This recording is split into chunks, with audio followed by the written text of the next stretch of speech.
স্বাগত আরেকবার, দেখছেন এডিটর স্পিক। চেয়ারপারসনের বেঁধে দেওয়ার সময় 1 মাস পেরিয়ে 4 মাস গড়ালেও পূর্ণাঙ্গ কমিটি করতে পারেনি ঢাকা মহানগর বিএনপি। আর এই জন্য নেতাকর্মীদের বিরুদ্ধে হামলা মামলা ও সভা সমাবেশের উপর অলিখিত বিধিনিষেধকে দায়ী করছে দলটির নেতারা। পাশাপাশি দল উপদলে বিভক্তি, অভ্যন্তরীণ কোন্দলে জর্জরিত আহ্বায়ক কমিটিও চলছে ঢিমে তালে। তবে নেতারা বলছেন, বিভেদ নয়, নেতৃত্বের প্রতিযোগিতার কারণে সতর্ক হয়ে গেছেন তারা।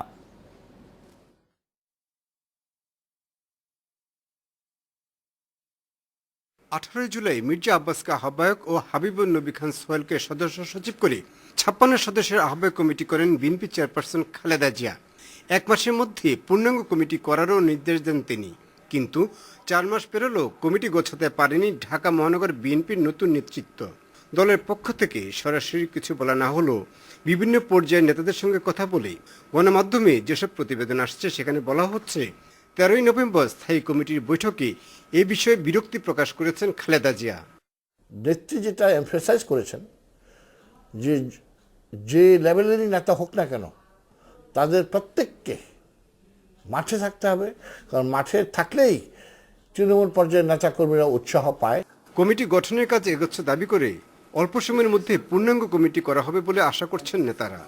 আমাদের মহানগরের সব ইউনিট, ওয়ার্ড, থানা, ইউনিয়নগুলোতে ওয়ার্ড এবং ইউনিয়ন কমিটি আমরা প্রায় শেষ পর্যায়ে আছি। এখন কোনো কর্মী সভা করতে চাচ্ছি, নেতাকর্মীদের সেন্টিমেন্ট নেওয়ার চেষ্টা করছি, তখন সেখানে সরকারি প্রতিবন্ধকতা, ওখানে কোনো মিটিং করা যায় না। মিটিং করলেই পুলিশ এসে হাজির হয়, বলে এখানে মিটিং করা যাবে না। বিএনপি নেতারা আরও বলছেন, আগামী দিনের আন্দোলন এবং সাংগঠনিক ইস্যুতে ডু অর ডাই কৌশল নিয়ে এগোচ্ছে ঢাকা মহানগর BNP committee. Shahabuddin Chowdhury, Independent News, Dhaka. এ বিষয়ে জানতে কথা বলছি সহকর্মী জাহানারা পারভিনের সঙ্গে। জাহানারা পারভিন, আপনি জানেন যে বিএনপি চেয়ারপারসনের বেঁধে দেওয়ার সময় 1 মাস পেরিয়ে 4 মাস গড়ালেও পূর্ণাঙ্গ কমিটি করতে পারেনি ঢাকা মহানগর বিএনপি। এখন কি আবার তিনি নতুন কোনো সময় দিয়েছেন বা নতুন কোনো সময়ের কথা ভাবছেন কিনা? পারভিন।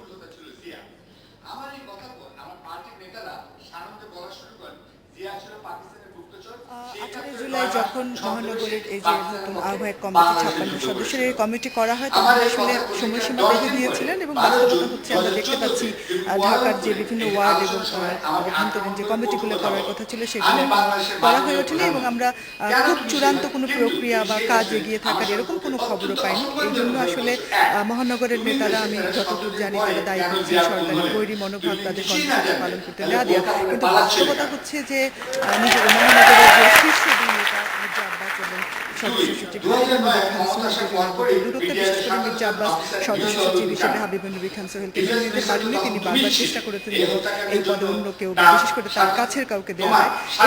এই একটি কারণেই এই দুই প্রধান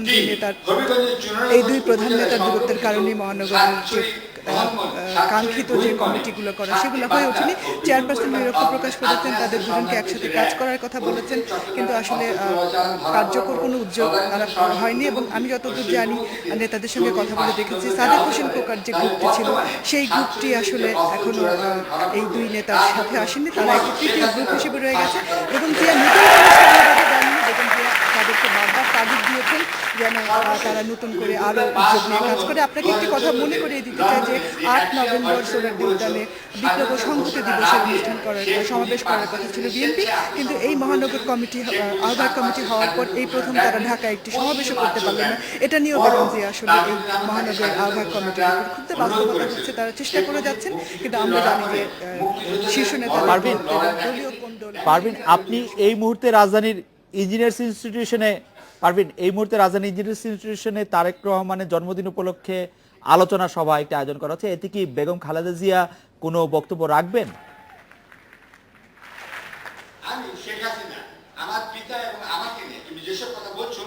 বেগম জিয়া এখানে উপস্থিত হয়েছেন আধা ঘন্টা আগে। আমি আপনাদের পরিবেশটা দেখিয়ে দিই মঞ্চে। আমাদের প্রথমে বলা হয়েছিল এটা আসলে বিএনপি, বাংলাদেশ জাতীয়তাবাদী দলের পক্ষ থেকে তারেক রহমানের 50তম জন্মদিনের আলোচনা অনুষ্ঠান উপলক্ষে এই অনুষ্ঠান করা হয়েছে।